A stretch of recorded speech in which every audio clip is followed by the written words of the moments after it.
था एक पट्टा समाजवादी का। अखिलेश यादव ने जितना इनसे कहा कि तुम हमारे यहाँ जो है आइटम कर लो, जब चुनाव आएगा तो तुम्हें मुसलमानों के बीच जो है मुजरा करने के लिए भेज दिया जाएगा। जो इज्जत जो है, सबसे बड़ी चीज ये क्या है, हमारी घर की जो औरत है वो हमारे लिए इज्जत है, लेकिन आज हमें मेंटली कैसे वीक किया जा रहा है। देखिए आज हमारी बहनों की तस्वीर को बेचा जा रहा है, बहनों को प्रोस्टिट्यूट कह के बेचा जा रहा है। हम 5 मुसलमान हैं, हम 5 मुसलमान में से एक मुसलमान जा रहा है बसपा के साथ बीजेपी को हराने के लिए, मैं जा रहा हूँ सपा के साथ बीजेपी को हराने के लिए, ये जा रहे हैं कांग्रेस के साथ बीजेपी को हराने के लिए। हम सब बीजेपी को हराना चाह रहे हैं और बीजेपी कामयाब है।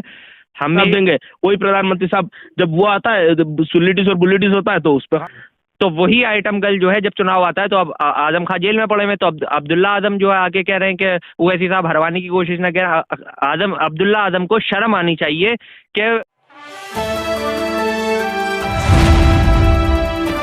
द इंडियन खबर, सच आपके सामने।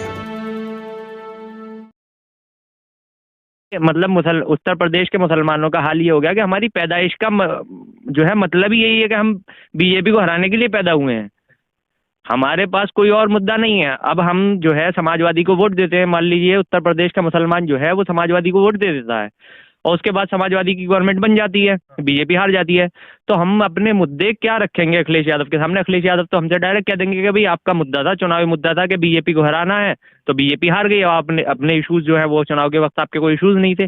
बात यह है कि मुसलमानों के इशूज पर कौन बात करेगा? हम बीजेपी को, हमसे कोई दुश्मनी नहीं है, बीजेपी ने हमारा क्या नुकसान किया? पेट्रोल अगर जो है मैं कह रहा हूँ 500 रुपये लीटर हो जाए, मुसलमान है कितने % जो हमारा नुकसान है? असल जो 80% जो तबका है देश का उसका नुकसान है। उसको कहीं ना कहीं ये दिखाया जाता है कि हिंदू खतरे में आ जाएगा, मुसलमानों का डर, और बीजेपी रहेगी तो मुसलमानों की चूड़ी टाइट रहेगी, तो वो हिंदू समाज का पूरे का उन्होंने जो है ना वो ब्रेन वॉश करके और असल में उनका बेवकूफ़ बनाकर जो है वो वोट ले लेते हैं, जबकि हमारा जो है कोई दिक्कत नहीं है। कांग्रेस की सरकार में 70 साल मुल्क में जो है वो कांग्रेस इख्तदार में रही। आज सच्चर कमेटी की रिपोर्ट है हमारे पास, रंगनाथ मिश्रा कमीशन है, कुंडू कमीशन है, हमारे पास रिपोर्ट है, और ये रिपोर्ट कहती है कि आज हिंदुस्तान का मुसलमान जो है वो हिंदुस्तान के अंदर दलितों से ज़्यादा बदतर हालत में जी रहा है। तो इस सब का जिम्मेदार कौन है आखिर? हमने कभी बीजेपी को वोट नहीं दिया, हिंदुस्तान का मुसलमान किसी स्टेट का कभी बीजेपी के साथ गया ही नहीं। हमारे ही मोहल्लों में क्यों कहा जाती है ये वाली बात कि बीजेपी को हराना है तो समाजवादी को वोट दो? बीजेपी को एग्जैक्टली हराएगा ही बीजेपी को, या मतलब ये हाँ मुसलमान ही हराएगा। मुसलमान का क्या जिंदगी का मकसद यही है कि सिर्फ बीजेपी को हराने के लिए वोट देना है? अपनी तामीर नहीं करेंगे हम आने वाले कल के लिए। हमारे रिप्रेजेंटेशन कौन करेगा? हमारी आवाज़ कौन उठाएगा? तो अब अल्हम्दुलिल्लाह सुम्मा अल्हम्दुलिल्लाह हमारे पास जो है वो असदुद्दीन ओवैसी और MIM की शक्ल में जो है वो बेहतरीन मुतबादिल हमारे पास मौजूद है। अब हमें बीजेपी से कोई मतलब नहीं है, समाजवादी से कोई मतलब नहीं है। और समाजवादी जो ढोंग करती है कि सेकुलर और मुल्ला मुलायम कहा जाता है, अखिलेश यादव जो है वो अपने गढ़ में चुनाव नहीं लड़ते हैं, आजमगढ़ जाके चुनाव लड़ते हैं और मुसलमानों के वोट पर संसद भवन जाते हैं। ठीक है, जिस संसदीय क्षेत्र से अखिलेश यादव आज जो है पार्लियामेंट में हैं मौजूद, CA NRC में रात के 2:30 बजे वहां पर मुस्लिम महिलाओं के साथ जो आंदोलन कर रही थी CA NRC के खिलाफ, रात के 2:30 बजे लाठीचार्ज करी पुलिस ने बर्बरता के साथ। अखिलेश यादव गए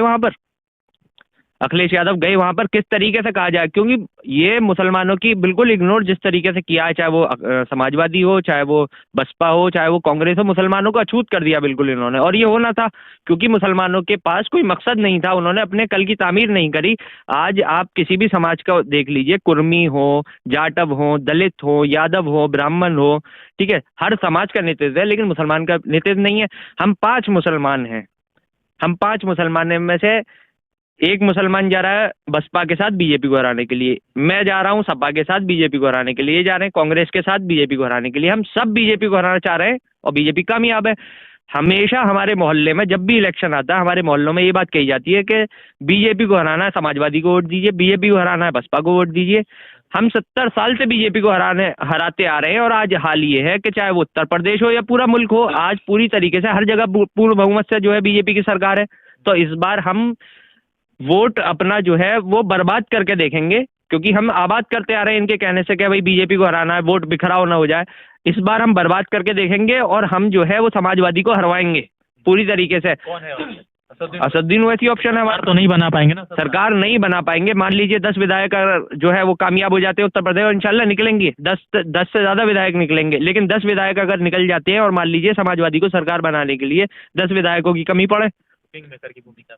बिल्कुल, और अपनी शर्तों पर अलायंस करेंगे। उस वक्त इन इतने बड़े लीडर्स जो है, आजम खां हो, गुलाम नबी आज़ाद हो, सलमान खुर्शीद हो, ये उत्तर प्रदेश की सरकार में इतने बड़े ओहदों पे रहे हैं ये मुसलमान, कि अगर चाहते तो अपनी कौम को हाथ पकड़ के ऊपर ले जा सकते थे। जिस तरह जो है दलितों को मायावती ने ऊपर उठाया, अखिलेश यादव ने यादवों को ऊपर उठाया, लेकिन क्यों नहीं ले गए? क्योंकि ये जो है इनके गले में बंधा हुआ था एक पट्टा समाजवादी का। अखिलेश यादव ने जितना इनसे कहा कि तुम हमारे यहाँ जो है आइटम कर लो, जब चुनाव आएगा तो तुम्हें मुसलमानों के बीच जो है मुजरा करने के लिए भेज दिया जाएगा।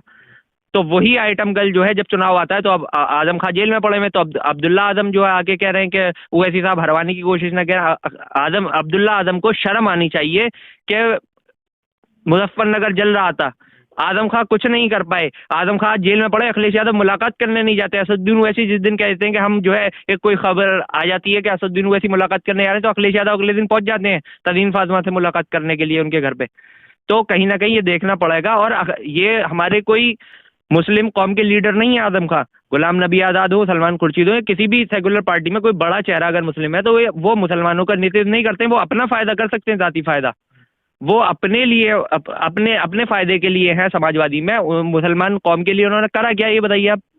ये तो आप लोग बताएंगे ना, आप निवासी हैं यहाँ के उत्तर प्रदेश। आजम खां से मुसलमानों का क्या फायदा? आजम खां ने मुसलमानों के लिए क्या किया? जौहर अली यूनिवर्सिटी बनाया, मौलाना जौहर यूनिवर्सिटी बनाया, आज देख लीजिए क्या हालत है। और वहाँ रामपुर के मुसलमानों से पूछ लिए, वो ज़्यादा बेहतर बताते हैं आजम खां से कितने ज़्यादा दुखी हैं। उन्होंने क्या नाम है घोसी बिरादरियों की जो है क्या नाम है ज़मीन कब्जा किया। यूनिवर्सिटी के हम खिलाफ नहीं है, यूनिवर्सिटी बहुत अच्छा काम है, यूनिवर्सिटी बनाया, सर सैयद के पैटर्न पे उन्होंने काम किया, हम उसके साथ हैं। लेकिन उसमें जो सज़ा मिली है, उसका वो करने में जो सज़ा मिली है आजम खां को, आज जेल में पड़े हुए अखिलेश यादव पूछ क्यों नहीं आवाज़? हम आवाज अखिलेश यादव क्यों नहीं आवाज उठाई? अखिलेश यादव को आवाज उठानी चाहिए। भले अगर उनको मैं मुस्लिम लीडर नहीं मानता, लेकिन एक लीडर तो है और उनके साथ अगर जुल्म होगा तो उसके लिए आवाज उठाएंगे। इसलिए अलीगढ़ मुस्लिम यूनिवर्सिटी ने उठाया आवाज। जब पहले हिंदुस्तान में प्रोटेस्ट हुआ आजम खान के लिए तो अलीगढ़ मुस्लिम यूनिवर्सिटी आवाज उठाया। तो विद्यार्थी भी रहे ना, विद्यार्थी भी रहे हैं, बात विद्यार्थी की नहीं, हमने सिर्फ इस पे थोड़ी उठाया। हमने जब कश्मीर में अभी कुछ दिन पहले जो स्कूल में घुस के जो पंडित को मारा गया, उस पर भी हमने प्रोटेस्ट किया। हमारी मकसद है कि सारी गवाह है इस बात की कि अलीगढ़ मुस्लिम यूनिवर्सिटी हमेशा हर जुल्म पे आवाज उठाता है। हमारे लिए कोई भी हो, जुल्म होगा हम उसके खिलाफ उठाएंगे। रही बात कि क्या है इस बार के इलेक्शन की मसला ये है, इस बार के इलेक्शन की साफ मसला ये है कि अब ये बहुत पुराना हो गया कि बीजेपी को हराना है और सेकुलरिज्म को बचाना है। देखिए, सेकुलरिज्म को बचाने का जिम्मेदारी हिंदुस्तान का हर शख्स का है, मुसलमान का नहीं है, हर हिंदुस्तान का हर नागरिक का है। और हम सेकुलरिज्म की बचाने की भी बात कर रहे हैं। हमने कभी ये नहीं कहा कि अगर हमको वोट दो हम हिंदुस्तान को मुस्लिम राष्ट्र बनाने की बात करेंगे, हमने कभी नहीं कहा। हमारी बात ये है कि भाई साहब, हम जो इतने दिन से दबे हुए हैं, हमें भी अपना राइट्स चाहिए। और दूसरी बात सोच लीजिए, मुस्लिम और दलित के लड़ाई में फर्क ये है, Dalit are fighting for their rights and Muslim are fighting for their existence. Understand the difference. Dalit अपनी राइट के लिए और हम अपने जो जीना है ना उस चले, हाँ, वजूद और हमें जो लड़ाई जीने के लिए। क्यों? क्योंकि आप देखिए, आपसे फंडामेंटल राइट्स की वायलेशन है। आज मुसलमान के साथ ऐसा हो रहा है कि हमारी जो इज्जत जो है, सबसे बड़ी चीज ये क्या है, हमारी घर की जो औरत है वो हमारे लिए इज्जत है। लेकिन आज हमें मेंटली कैसे वीक किया जा रहा है। देखिए, आज हमारी बहनों की तस्वीर को बेचा जा रहा है, बहनों को प्रोस्टिट्यूट कह के बेचा जा रहा है। कितने बड़े अफसोस की बात है ना। कोई बोलता है प्रधानमंत्री साहब ट्रिपल तलाक बिल लेके आते, कहते मुस्लिम महिला को इंसाफ देंगे। वही प्रधानमंत्री साहब जब वो आता है, सुलिटिस और बुलिटिस होता है तो उस पर खामोश हो जाते, एक ट्वीट तक वो नहीं करते। तो ना ये तमाम सेकुलर पार्टियां करती है। प्रियंका गांधी लड़की लड़ सकती हूँ, अरे लड़की में तो सब मुस्लिम लड़कियां भी शामिल हैं। अगर मुस्लिम लड़कियां और तमाम लोग शामिल होते, सच पे होते, तो ये देखिए उत्तर प्रदेश में इलेक्शन में उनका कोई वजूद नहीं, इसलिए बोल रहे। राजस्थान में कही है कि 40% रिजर्वेशन दे रहा हो, और उर्दू टीचर जो महिला जो प्रोटेस्ट कर रहे थे उनसे मुलाकात करने तक नहीं गए। क्यों नहीं गए? छत्तीसगढ़ में तुम्हारी सरकार है, सुकमा में 3 ट्राइबल को मारा गया प्रोटेस्ट के दौरान, उस पर एक प्रेग्नेंट औरत भी थी। कहाँ गई तुम्हारी लड़की लड़ सकती है और वुमेन एम्पावरमेंट की बात? यहाँ इसलिए कर रहे हो, देखो यहाँ कुछ है नहीं तुम्हारे वजूद, लाओ ले एक मुद्दा और इसी बहाने में अगर फेमिनिज्म और वुमेन एम्पावरमेंट में वोट मिल गया तो मिल गया। क्यों खामोश है? हमारी मकसद ये है कि अगर तुम्हें लग रहा है लड़की, क्या लग रहा है असदुद्दीन ओवैसी को देखकर, क्या लग रहा है, क्या लीडरशिप को वो उभार पाएंगे या वे बंगाल की तरह भाषण देके निकल? देखिए, सबसे बड़ी एक चीज है, बंगाल में उनकी पार्टी का जो वो था, उसका वीकनेस था थोड़ा, कैंपेन वगैरह या पार्टी का लीडरशिप वो थोड़ा कमजोर था। लेकिन उत्तर प्रदेश में ऐसा नहीं है। दूसरी बात, एक चीज ये सब पूछते हैं कि सरकार बना लेंगे। सरकार बनाने से आपका मसला सॉल्व नहीं होता है। सुन लीजिए, सरकार में आना बड़ी बात नहीं होता है, लीडरशिप तैयार होना ये बड़ी बात होता है। और ये मेरी बात नहीं है, ये बाबा साहब भीमराव अंबेडकर की बात है कि अगर तुम्हारी दबी हुई कमेटी की अगर तुम आवाज उठाना चाहते हो तो तुम अपना रिप्रेजेंटेशन मांगो, अपने लीडरशिप तैयार करो। वही चीज हम अब कर रहे हैं। हमारी लड़ाई किसी से नहीं है। कामयाब हो जाएंगे इंशाअल्लाह, होंगे। उम्मीद है और इंशाल्लाह कोशिश इतनी करेंगे कि सक्सेसफुल हो सकता है गिर जाए, गिरेंगे, अगर गिर भी गए उठेंगे, दोबारा कोशिश करेंगे, लेकिन कोशिश जारी रहेगा, करेंगे इंशाल्लाह। इलेक्शन जो होगा उससे क्या मतलब है, हमें वायलेशन क्या जिम्मेदार, बीजेपी को हराने का जिम्मेदार हमने थोड़ी ठेका लेके रखा है, जिन्होंने वोट दिया उनको वो करे। 70 साल से तो हम बीजेपी को हराने का और इन पार्टियों को हराने का काम कर रहे हैं, लेकिन आज आरएसएस इस मुकाम तक किसने पहुंचाया? मुसलमान ने आरएसएस को इस मुकाम तक पहुंचाया। जब बैन लगा था आरएसएस के, उसके बाद किसने खोलाया? बाबरी मस्जिद का ताला हमने खोला। वही तो कह रहा हूँ, तो इस आरएसएस को इस मुकाम तक किसने पहुंचाया? इन्हीं लोगों ने पहुंचाया। कांग्रेस का, बीजेपी तो 7 साल पहले आई है, 7-8 साल पहले। इससे पहले जो इतनी आज इस मुकाम तक पहुंचा, किसने पहुंचाया? बीजेपी। इलेक्शन से जीतने के बाद मुस्लिम रिप्रेजेंटेशन आ जाएगा, आवाज उठ जाएगी, इंशाल्लाह होगा। और बाई चांस अगर कुछ कमियां रहे तो उसको सुधारने की कोशिश करेंगे कि हो लीडरशिप की, लेकिन करेंगे कोशिश। जब तक वैसी ही लीडरशिप ला, उम्मीद है मैं असाउद्दीन पे किसी पार्टी का नहीं, और भी पार्टी है, सब मिलकर लड़े। ओवैसी साहब एक अच्छा चेहरा है, क्योंकि वो कम से कम मुस्लिम को जो अवेयरनेस की, मुस्लिम इलाके में जाके अवेयरनेस जो फैला रहे, हाँ, तो वो चीज़ अच्छा है। और उनपे एक क्वालिटी भी, एक बैरिस्टर भी है। और दूसरी बात, कानून के दायरे पे रह के बात कर रहे थे। अभी आप कुछ देर पहले एक सवाल कर रहे थे कि ओवैसी साहब पे एक्शन क्यों नहीं होता है और वो क्यों नहीं होता है, कांग्रेस पे क्यों एक्शन होता है। देखिए, ओवैसी साहब, सबसे पहली चीज़ उनकी जो भी बयान है, कोई भी एंटी कॉन्स्टिट्यूशन बयान नहीं है, कोई भी एंटी कॉन्स्टिट्यूशन। और रही बात आप कह रहे हैं ओवैसी साहब पे क्यों नहीं था, अगर आप ओवैसी साहब की पहले की कहानी सुनेंगे ना, तो ओवैसी साहब पे भी बहुत जुल्म हुआ, उन पे भी लठियां बरसाई गई थी। रही बात करप्शन और ये सब की, क्यों उन पे रेड नहीं पड़ता है।